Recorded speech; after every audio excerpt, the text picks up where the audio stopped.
A palavra de hoje vai mudar a vida de alguém. Alguém crê nisso?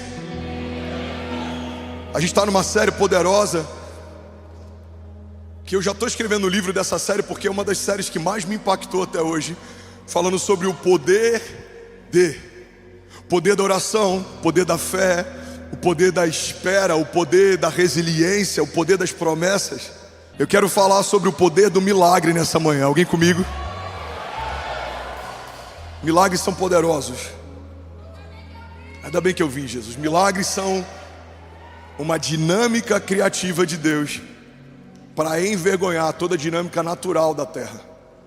A terra diz: não tem como nascer uma vida desse ventre estéril. Os céus dizem: haja vida. A terra diz: não tem como brotar uma árvore dessa terra seca. Os céus dizem: haja fruto. A terra diz: não tem como a luz brilhar no meio dessa escuridão. Os céus dizem: haja luz. Para cada contestação natural sobre a tua realidade, existe uma provocação sobrenatural para gerar sobrenaturalidade. E é por isso que Paulo diz que nós não caminhamos mais por aquilo que vemos, mas por aquilo que cremos. Irmão, olha para mim e não se distrai, em nome de Jesus. O que você vê é real. E é aí que muitas vezes a gente se confunde. Por isso que a gente nem sempre caminha de milagres em milagres, porque a gente ainda não entendeu, Malaca, algo que é fundamental sobre milagre. O problema não é uma mentira. Os problemas são de verdade, mas existe uma verdade superior aos problemas. A fé não é negar o problema, a fé não é negar a doença, a fé não é negar o gigante, a fé não é negar o deserto. Isso não te torna um homem de fé, isso não te torna uma mulher de fé, isso te torna um negacionista. Você finge que não é real aquilo que todo mundo está vendo que é real. A fé não é colocar debaixo do tapete as nossas crises. A fé não é encarar um casamento que está à beira de um divórcio e ter uma expectativa que algo vai acontecer. Não, isso não é fé, isso é negacionismo. É você fingir que coisas que são, tratá-las como se não fossem. A fé é uma realidade superior às realidades naturais. Tem uma frase do Bill Johnson que eu já usei milhares de vezes e eu amo ela. Ele diz que a fé não é negar a realidade do problema, mas é não dar ao problema um lugar de influência na construção da minha história. A fé não é olhar para um ventre estéril e fingir que ele não é estéril. A fé é crer que, apesar da esterilidade natural, uma palavra de Deus pode gerar vida nesse ambiente estéril. Alguém está comigo? Diga amém. A fé não é olhar para um globo ocular que não enxerga e fingir que ele funciona perfeitamente. A fé é crer que, mesmo que naturalmente ele não enxergue, pela fé ele pode voltar a enxergar. Quando a gente coloca essas coisas no seu devido lugar, o sobrenatural se torna algo desejável e algo que a gente começa a ansiar para que se manifeste. Porque tudo que é natural é palpável, e tudo que é palpável é inferior aquilo que Deus reservou para nós. A Bíblia diz que os nossos sofrimentos leves e momentâneos estão acrescentando em nós uma glória eterna que pesa mais do que todos eles. Irmão, guarda isso: todo deserto tem um peso, mas todo milagre no meio do deserto pesa ainda mais. Alguém está comigo? Todo levante tem um peso, mas todo escape de Deus em meio aos levantes pesa ainda mais. A glória no meio dos homens tem um peso, mas a glória de Deus sobre o homem pesa ainda mais. O status que recebemos no meio da comunidade tem um peso, mas recebemos uma patente de Deus nos céus pesa ainda mais. Você ser conhecido como alguém rico na terra tem um peso, mas você receber de Deus a riqueza dos céus, isso pesa ainda mais. Você caminhar de conquista em conquista natural tem um peso, mas você caminhar de milagre em milagre pesa ainda mais. Você confiar em promessas de homens e guardar o teu coração e ancorar nessa expectativa, isso tem um peso, mas aguardar confiadamente numa promessa que saiu da boca de Deus na sua direção, isso pesa ainda mais. Alguém está comigo? Diga amém. Então, o que são milagres? Milagres são uma dinâmica criativa de Deus que se sobrepõe a toda dinâmica natural.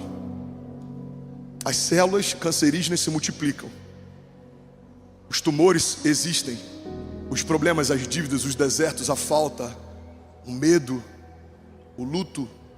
Mas acima de todas essas realidades existe uma realidade superior. O romper, a dupla honra, o novo começo, a cura, a libertação, a liberdade. Aquele que é capaz de fazer infinitamente mais do que tudo que pedimos ou pensamos.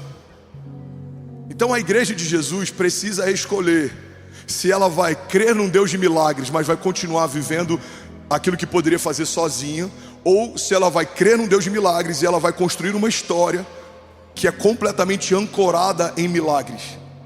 Irmão, eu boto entre duas aspas isso para que não seja mal interpretado. Eu me tornei tão viciado nos milagres de Deus que sempre que algo está muito tranquilo, eu estou perseguindo um próximo desafio para depender de novo de um novo milagre.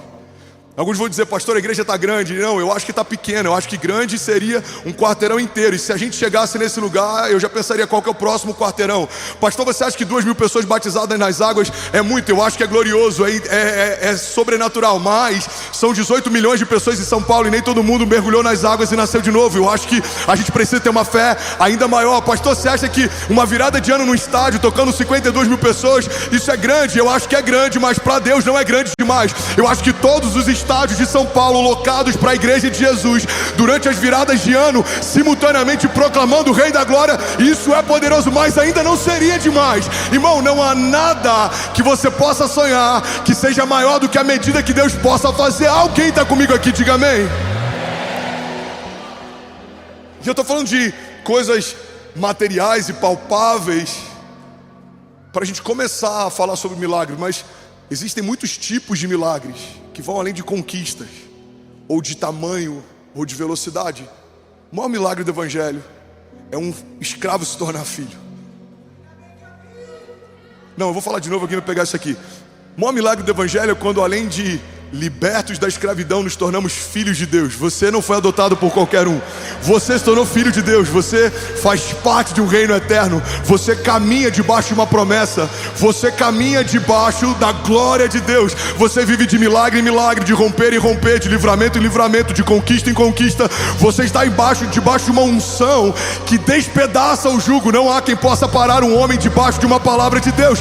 Fomos feitos invencíveis, mais do que vencedores. Você está com a tua fé fundamentada numa rocha inabalável. Os ventos são fortes, os gigantes são muitos, mas quem está em Deus, não há quem possa deter. Alguém está comigo aqui? Diga amém.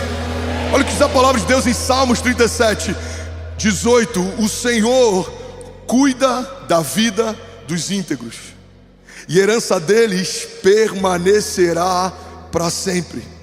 Em tempos de adversidade não ficarão decepcionados, e em dias de fome desfrutarão de fartura. Alguém pode dizer glória a Deus por isso? Irmão, pega isso aqui. Prosperar em cenários favoráveis qualquer um consegue, mas prosperar no meio do deserto só alguém que caminha com Deus. Crescer no meio de um ano em que tudo é favorável qualquer um consegue, mas crescer quando ninguém está crescendo, só alguém que caminha debaixo de uma palavra de Deus. Gênesis diz: Isaac semeou no meio do deserto, num tempo de seca, numa terra árida, e colheu ainda aquele ano 100 vezes mais do que tudo que foi semeado. Olha para a nossa igreja. A gente está em Alphaville. Quantos ministérios gigantes no Brasil vieram para cá e não tem uma comunidade expressiva, ou não estão vivendo algo à altura do que vivem em outros lugares? Quantas vezes eu ouvi a respeito dos desafios de fazer uma igreja saudável em Alphaville, o desafio de ter uma igreja grande. As pessoas daqui não estão preocupadas com a igreja, pastor. As pessoas daqui estão preocupadas com status. As pessoas aqui estão preocupadas com lifestyle. Não. Jesus, quando é bem apresentado, ele é irresistível. A gente só precisa entender que não é sobre o cenário, não é sobre o CEP, não é sobre o lugar, é sobre uma palavra. Uma palavra faz de Alphaville o celeiro de um avivamento. Uma palavra pode fazer um lugar que tinha tudo para florescer se tornar escasso. Irmão, não depende do cenário, o quão boa a terra é, o quão árida ela é, o quão bons os dias são, ou o quão desafiadores eles são. Você só depende de uma palavra de Deus. Alguém está comigo? Diga amém. Salmos 37, 19. A herança deles permanecerá para sempre, e em tempos de adversidade não ficarão decepcionados, e em dias de fome desfrutarão de fartura. A medida de Deus é tão extraordinária que a Bíblia não diz que em dias de fome teremos o que comer, porque isso significa necessidade suprida. A Bíblia diz que em dias de fome nós desfrutaremos de fartura, porque isso é transbordo de Deus. Os milagres de Deus não geram só uma necessidade suprida, mas geram um transbordo. O Senhor prepara uma mesa para mim, diz o salmista, na presença dos meus inimigos, e me honra ungindo a minha cabeça com óleo, e o meu cálice faz transbordar. A medida de Deus sempre é o transbordo. E se tem áreas da sua vida que você não está transbordando, são áreas que você precisa viver novos milagres. Uma igreja não pode viver só pelo escape. O escape é pontual, o milagre é diário. O deserto é pontual, o milagre é diário. Vamos, alguém pega isso aqui em nome de Jesus. Os gigantes são pontuais, os milagres são diários. A oração do Pai Nosso é fundamentada nessa expectativa. O pão nosso de cada dia nos dai hoje.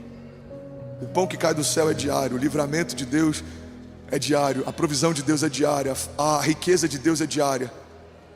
O transbordo de Deus é diário. Por quê? Porque Deus não é bom em um dia e deixou de ser bom no dia seguinte. Deus não é provedor em um dia e deixou de prover no dia seguinte. Ele não pode negar a si mesmo.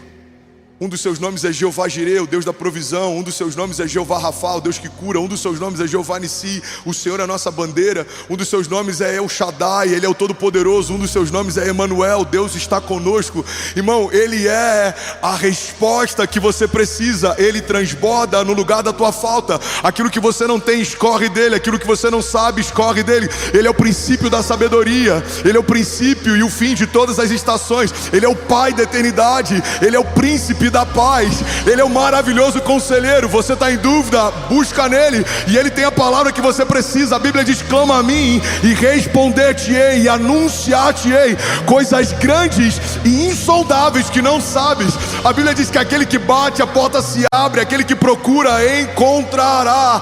Alguém comigo aqui em nome de Jesus. Aleluia. Um conselho saudável para a sua jornada de fé: não comece nada que você não dependa de um milagre para sustentar. Nada.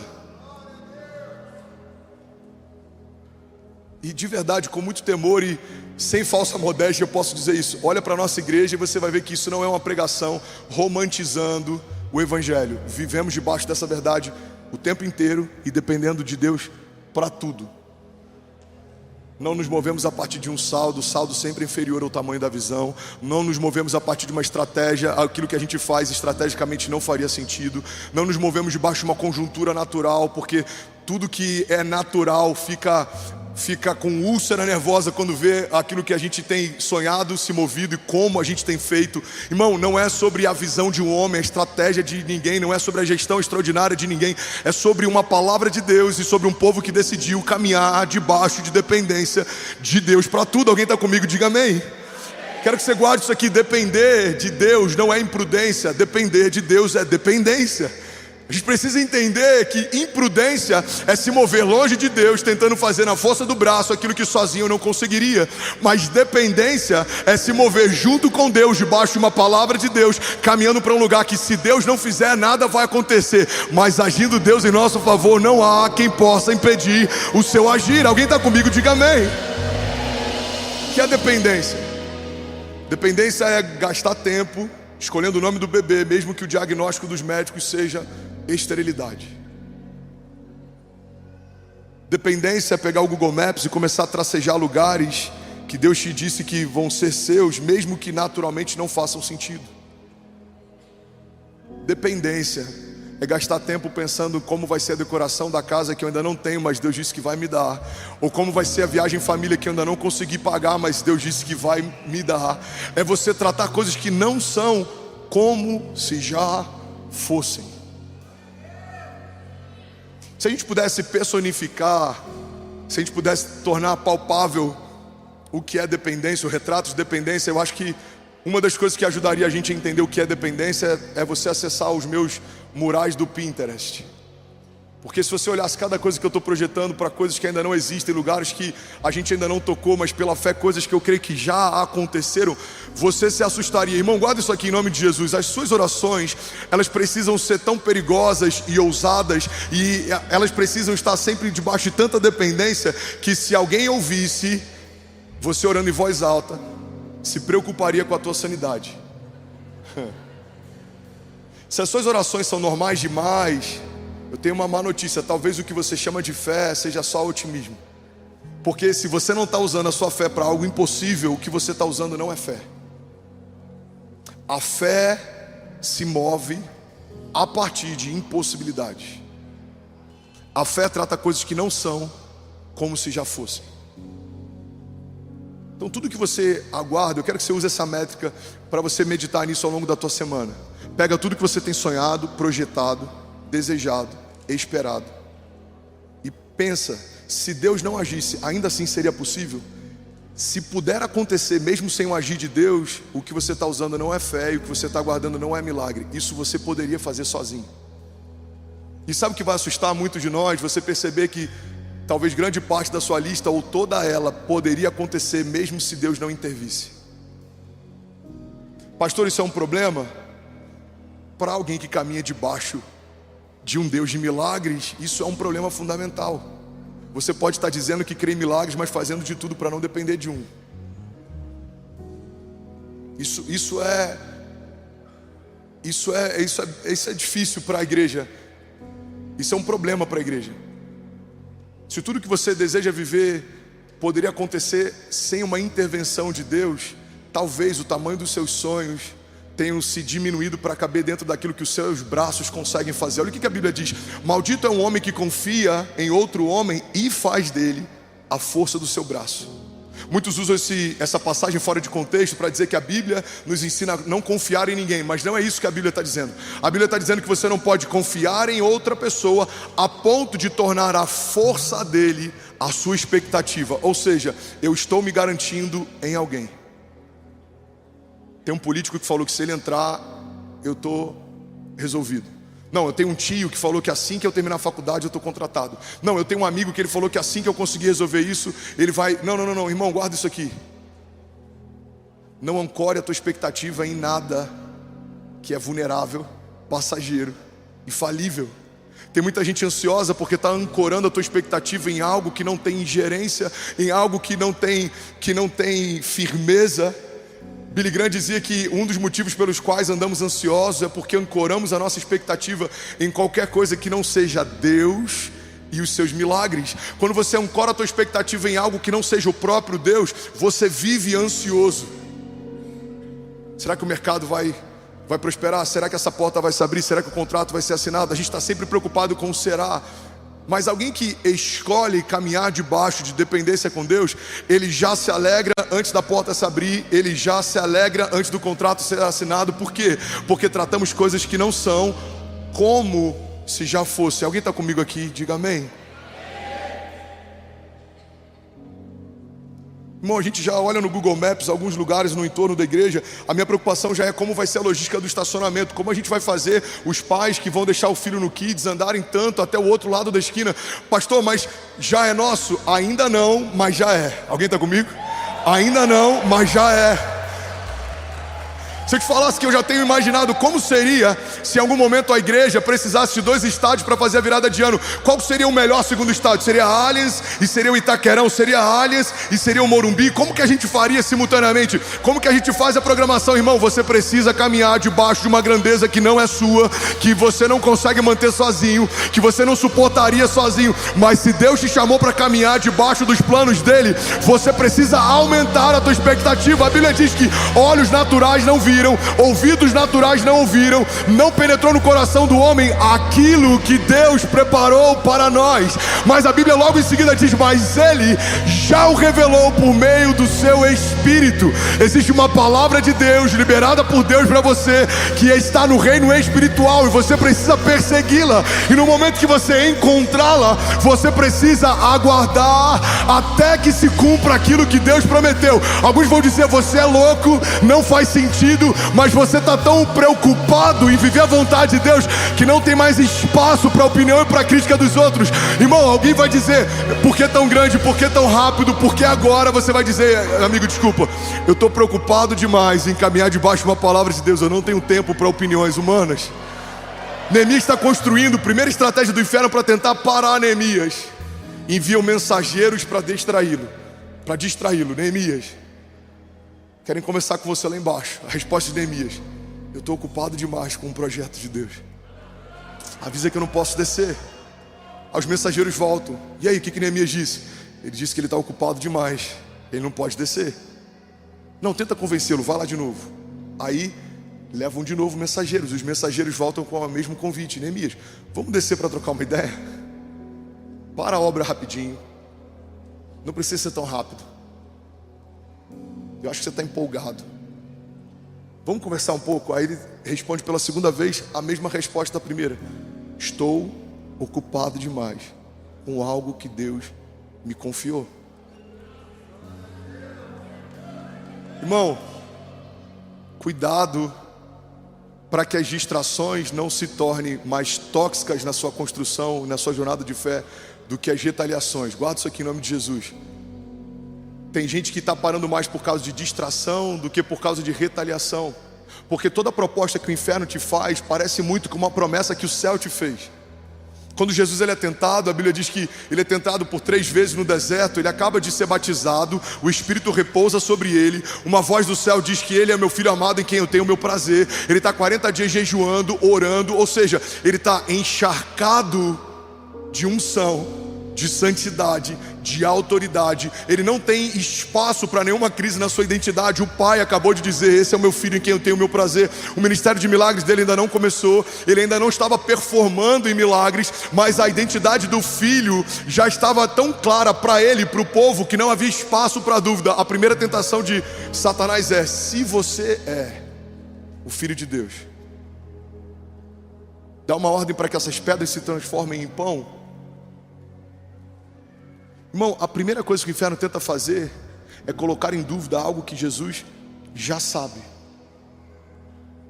Mas se Jesus foi tentado assim, imagina eu e você.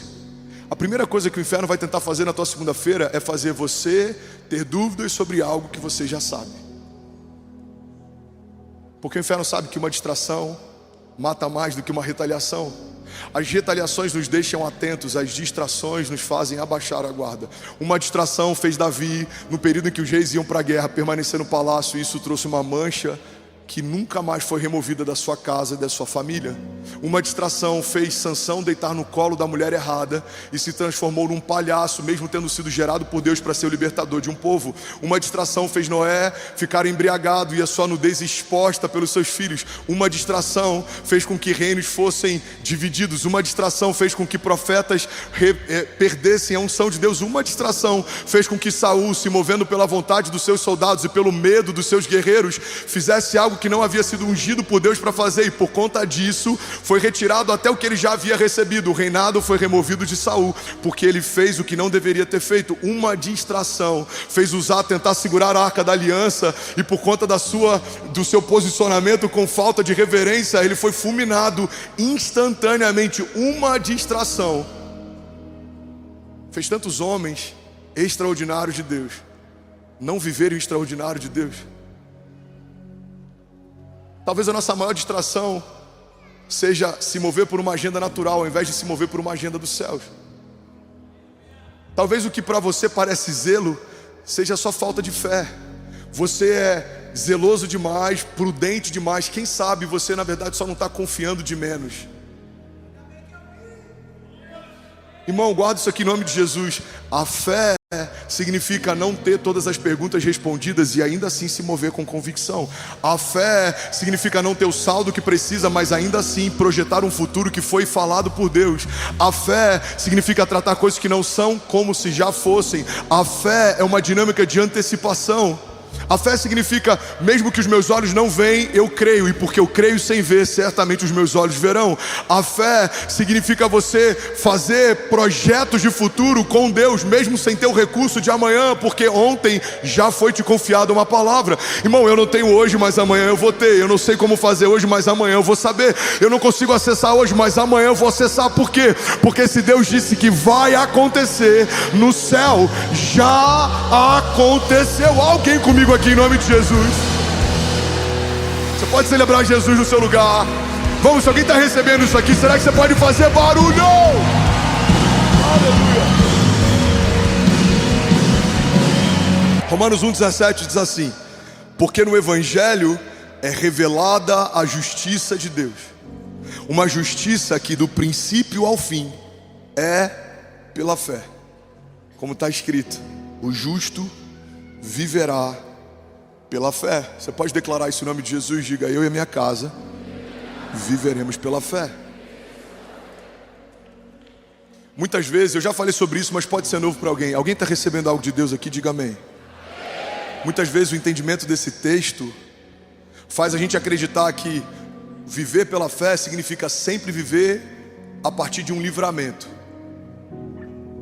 Como é que você está vivendo? Eu estou vivendo pela fé. Mas você faz o que Deus não te pediu para fazer, você entra em portas que Deus não te pediu para entrar, você abre negócio que Deus não te pediu para abrir, as coisas estão indo de mal a pior, mas a gente fala: não, eu estou vivendo pela fé. Não, viver pela fé não significa viver só pelo escape. Viver pela fé não significa viver de crise em crise, mas crendo que de alguma forma, por algum motivo, as coisas vão terminar bem. Não, você não está crendo, você está se iludindo. Viver pela fé, no original, nesse texto, significa um tipo de fé que dá origem a algo que não existe. Quando a Bíblia diz que o justo viverá pela fé, significa que o justo, o homem de Deus, vai viver a partir de uma dinâmica criativa que estabelece o que não existe. Esse é o chamado profético da igreja. É profetizar um caminho que não existe e se mover a partir do que foi profetizado. É profetizar uma colheita que não existe e semear com lágrimas, crendo que vai colher com alegria. É profetizar a partir do que não existe, mas pelos olhos da fé, já tratando as coisas que não são como se já fossem. É profetizar o que não existe, mas crendo que mesmo que os nossos olhos não consigam ver, em algum momento vai acontecer. Irmão, isso para o mundo é loucura. A Bíblia diz que para o mundo é loucura, mas para nós que cremos, esse é o poder de Deus. Aquilo que para o mundo é loucura, para nós que cremos, é o poder de Deus. O problema é quando o poder de Deus para nós que cremos começa a parecer loucura. Cara, eu acho que isso é loucura. Aí eu acho que já foi longe demais. Eu acho que crer nisso aqui é loucura. Isso daí já está caro demais, rápido demais. Mas a pergunta é: o que seria demais para um Deus que pode todas as coisas, que é dono do ouro e da prata, que é o Pai da eternidade, que não se atrasa, que não se cansa, que não fica exausto? Um Deus que não é gente. Irmão, Deus não é gente. Ele não é limitado. Ele não se submete a ninguém. Por não ter ninguém superior a si, por quem jurar, a Bíblia diz que ele jura por si mesmo. Ele promete e ele garante o que prometeu. Você tem noção? Ele cria todas as estrelas, nomeia elas, e quando chama, elas se enfileiram, elas se colocam em ordem. Ele estabelece o mar, a porção seca, e a Bíblia diz lá em Jó que ele estabelece os limites até onde o mar pode ir e aonde ele deve parar. Você já parou para pensar por que o planeta Terra, que tem mais água do que terra, não é só água? Você já parou para pensar por que os limites da água não invadem os limites da terra? A Bíblia diz o porquê. Porque Deus disse até onde você pode ir, e a partir daqui você não pode mais. Você pode ver, tem muitas cidades e lugares que estão sendo inundados, mas você vai ver a história dessas cidades, são lugares que foram aterrados. Ou seja, nós estabelecemos terra em lugar que não tinha terra. O mar está reivindicando algo que é dele por direito. Mas por que o mar não invade todas as cidades? Porque Deus disse até onde? Eu amo esse termo que é usado em Jó. Deus questionando a Jó, pergunta: Jó, onde você estava quando eu estabeleci os limites do mar e disse até onde o seu orgulho se desfaria em espuma? Deus fala para o mar: até aqui tudo bem, tá, filho? Daqui para lá, não. Irmão, o Deus que estabeleceu os fundamentos da terra e que governa o mar, o Deus que estabeleceu os luminares, o sol e a lua, e governa o vento, o Deus que estabeleceu tudo que existe quando nada existia e governa o tempo, esse Deus habita em você. O mesmo poder, a Bíblia diz que ressuscitou Jesus Cristo dos mortos, habita em nós.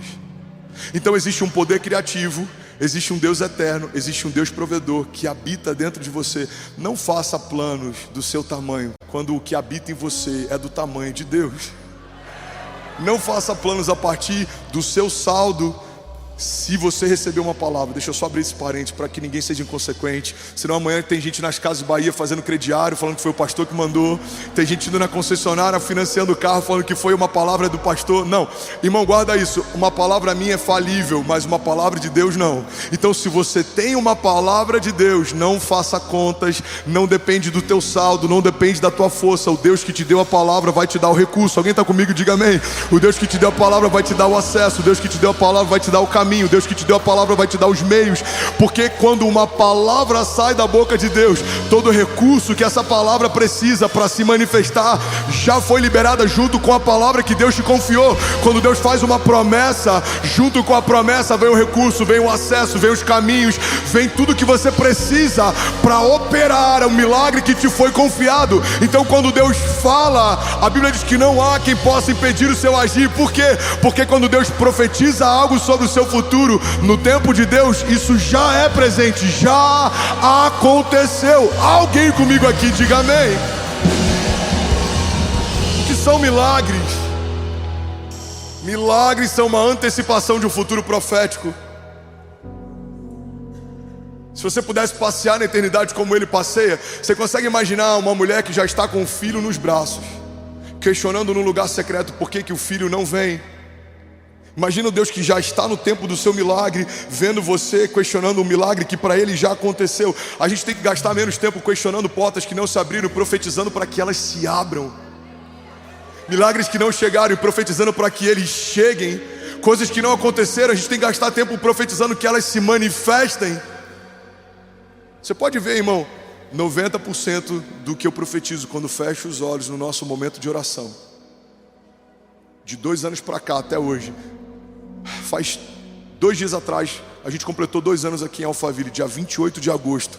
A gente completou 2 anos aqui em Alphaville. Você pode pegar qualquer culto online, qualquer gravação, todas as orações e momentos em que a gente profetizou nesse púlpito falavam de coisas que a gente já está vivendo e se tornaram naturais, cotidianas. Tem momentos que eu lembro que a gente levanta as nossas mãos e a gente começa a profetizar a igreja que a gente vê. Eu vejo uma igreja que reúne estados do Brasil, eu vejo o epicentro de uma onda de avivamento nacional, eu vejo um celeiro, eu vejo um lugar que vai batizar milhares de pessoas em nome do Pai, do Filho e do Espírito Santo. Eu vejo um seminário teológico que vai tocar dezenas de milhares de pessoas na nação. Eu vejo, irmão, você precisa colocar para fora os sonhos que Deus está colocando dentro de você. Você precisa profetizar sobre vales de ossos secos, porque não há nada tão ressequido que não possa voltar a viver depois de uma palavra que saiu da boca de Deus. O profeta é levado diante de um vale de ossos secos, e a pergunta de Deus para ele é para questionar, é para entender qual é o nível de entendimento profético que ele tem. A pergunta que Deus faz para aquele profeta é: por acaso esse vale de ossos secos pode voltar a viver? Naturalmente o profeta diria: impossível. Os ossos estão ressequidos, estão mortos há muito tempo, não há vida pulsando aqui. Mas ao invés dele dizer o que ele acha, ele devolve para Deus e fala o que Deus pensa. Ele fala: Senhor, tu sabes. Irmão, guarda isso aqui.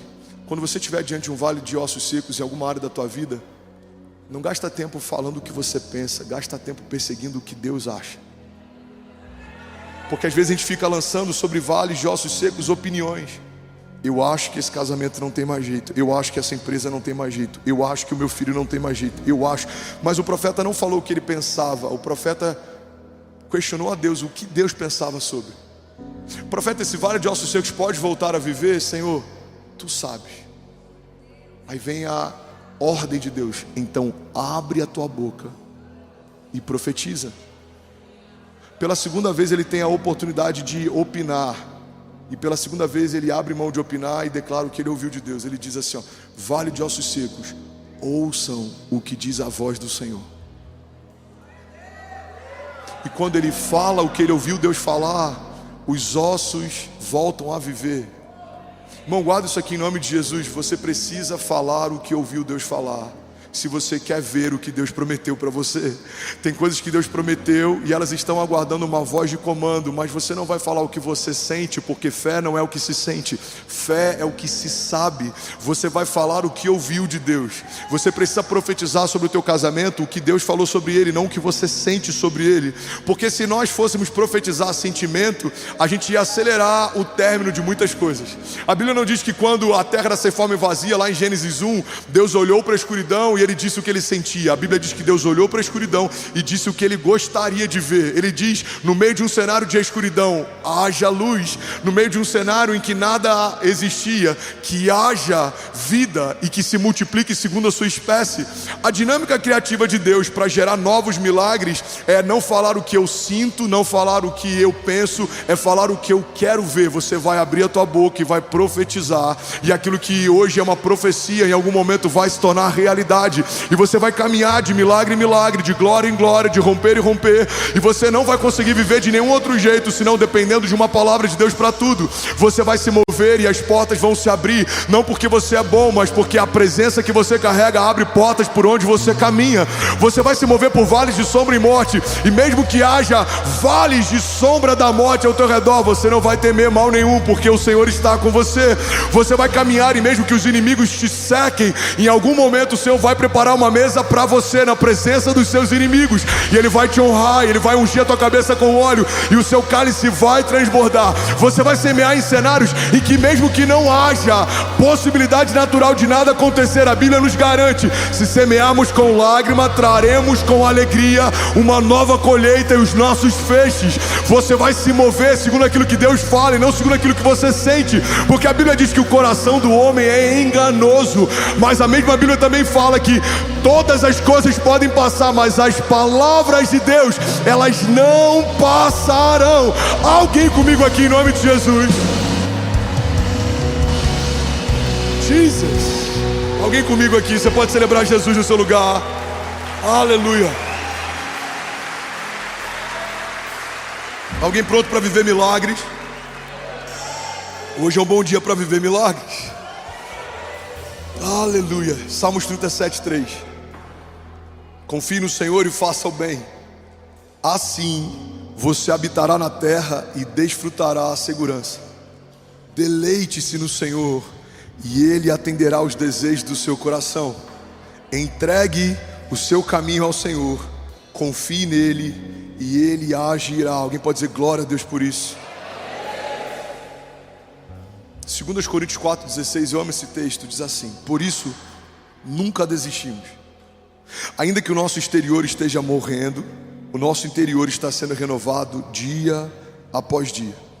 Pois essas aflições pequenas e momentâneas que agora enfrentamos produzem para nós uma glória que pesa mais do que todas as angústias e durará para sempre.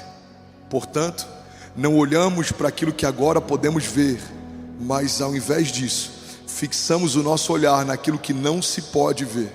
Pois as coisas que agora vemos logo passarão, mas as que não podemos ver durarão para sempre. Alguém pode dizer glória a Deus por isso? Levante suas mãos, recebe essa palavra. Hebreus 10:36 diz: vocês precisam perseverar, de modo que quando tiverem feito a vontade de Deus, recebam o que Ele prometeu. Salmos 27:14, e espere no Senhor, seja forte, tenha coragem, espere no Senhor. Salmos 9:9 diz: o Senhor é refúgio para os oprimidos, Ele é uma torre segura na adversidade, e os que conhecem o seu nome confiam em ti, pois tu, Senhor, jamais abandonam os que te buscam. Salmos 16:8 diz: eu sempre tenho o Senhor adiante de mim, com Ele à minha direita, jamais serei abalado. Josué 1:9 diz: não fui eu que lhe ordenei, seja forte e corajoso, não se apavore nem desanime, pois o Senhor, o seu Deus, estará com você por onde você andar. Você pode celebrar Jesus e ficar de pé no seu lugar. Eu quero profetizar sobre você. Vamos. Levante suas mãos, feche teus olhos em nome de Jesus. Feche teus olhos, eu quero que você levante as suas mãos. E eu quero que você esqueça o lugar onde você está agora. Não é um auditório, você não está em Alphaville. Nós estamos diante do Deus do impossível. E a Bíblia diz que agindo Deus em nosso favor, quem impedirá o seu agir? Nós estamos diante do Deus de milagres. A Bíblia diz que o profeta foi levado à sala do trono de Deus, e ele viu naquele lugar um altar com brasas vivas e querubins que estavam em torno do trono. E enquanto na terra havia medo, havia crise, a Bíblia diz que dos céus os anjos e os serafins olhavam para a terra e diziam: toda a terra está cheia da glória de Deus. Toda a terra está cheia da glória de Deus. Sabe, caminhar por milagre significa escolher um lado. Ou caminhamos para a terra olhando para a terra, ou caminhamos para a terra olhando dos céus para a terra. Porque se você é da terra, você vai caminhar segundo a medida de um homem da terra. Mas se você nasceu de novo, você não é mais alguém da terra. Você é um homem dos céus, que caminha debaixo do poder dos céus. E milagres não são algo que vai acontecer pontualmente, não. Agora é a tua nova dinâmica de fé, é o teu novo estilo de vida. Você vai crer e vai se mover a partir do que crê, e vai acontecer. Não há quem possa te impedir, não há quem possa te resistir. Um homem posicionado debaixo de uma palavra de Deus se torna invencível. Você vai correr e não vai se cansar. Você vai voar alto como águia e vai ver dos céus as realidades de Deus sobre a terra. Você não vai tratar o passado como presente, não. Você vai caminhar debaixo de uma palavra que te aguarda no teu futuro. Você vai crer. Se Deus disse que vai acontecer, eu creio, já aconteceu. E aí, tudo bom? Você acabou de assistir uma mensagem aqui do nosso canal. Eu tenho certeza que ela te edificou e que ela vai gerar algo novo em você. E a gente separou mais 2 vídeos. Eu quero deixar essas indicações aqui para você continuar queimando com Jesus. E eu quero muito te fazer um pedido também. Se essa mensagem te edificou, comenta aqui embaixo, segue o canal, me ajuda a compartilhar para que mais pessoas sejam tocadas também. Deus te abençoe.